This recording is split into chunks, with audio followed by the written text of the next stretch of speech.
Welcome to the Play Resource Inspiration channel. Today we're going to make a clay turtle. For this you will need, from the Play Resource shop, air hardening clay, modelling tools, clay cutting wire, poster paints, paint brushes, varnish and copper paint. And from the scrap store you will need sponges, plastic containers and a wooden board. To start making the turtle, you'll take the cutter and you'll cut a piece of clay and then roll it into a long coil. So then you want to cut the clay to a longer piece for the head and then 4 smaller ones for the legs. And you don't have to be too precise, and then just cut a smaller piece off for the tail as well. After I've cut the legs and the head, they need to be shaped and modelled to look more like legs, and the head needs to be shaped and curved upwards before it's attached to the shell. To make the shell, I'm just going to break off a piece of clay. I'm just going to roll it into a ball. And then after, we're just going to flatten it slightly and sort of model it into a more shell-like shape.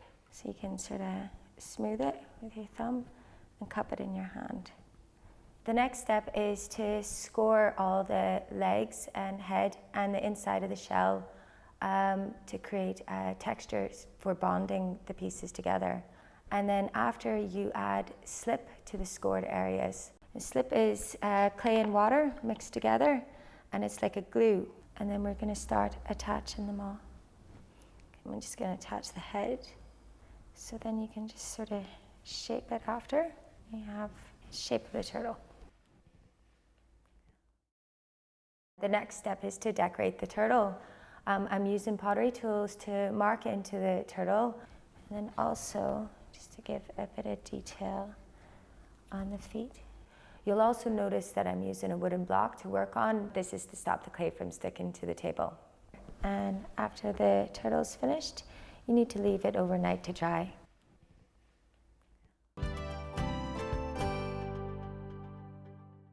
So I've left the turtle to dry overnight. And if I want to test it to see if it's dry enough to paint, I can just lick my finger and touch it. And if it dries quite fast, you know it's dry.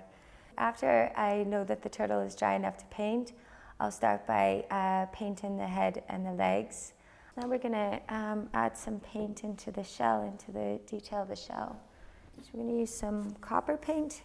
I'm just using a big brush to push the paint in to the detail. And then if it's hard for the paint to get into those crevices and holes, then you can always add a bit of water to the paint.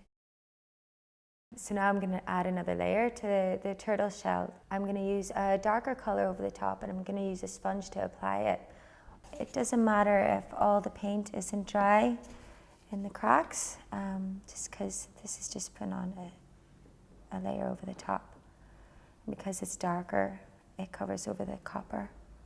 Now I'm just going to use a smaller brush to add some finer details to the head and legs.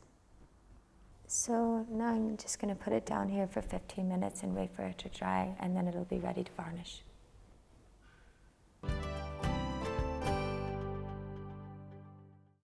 So now I'm going to use a water-based varnish to varnish the turtle. Okay. So the varnish helps to seal the clay and protect it. And it also adds a nice shine.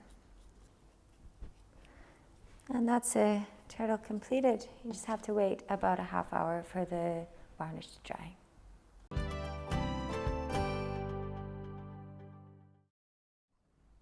So here's some more ideas that you can use. I've made a mermaid that has clay pushed through a sieve to make the hair. And with the pirate, with the sword, I've attached it to the legs. This helps to make it secure and less likely to break off. If anything does break off, you can use PVA to stick it back together. And also on this base, I've used PVA with sand to create that texture before painting over the top of it. Now, all materials used today are available at Play Resource.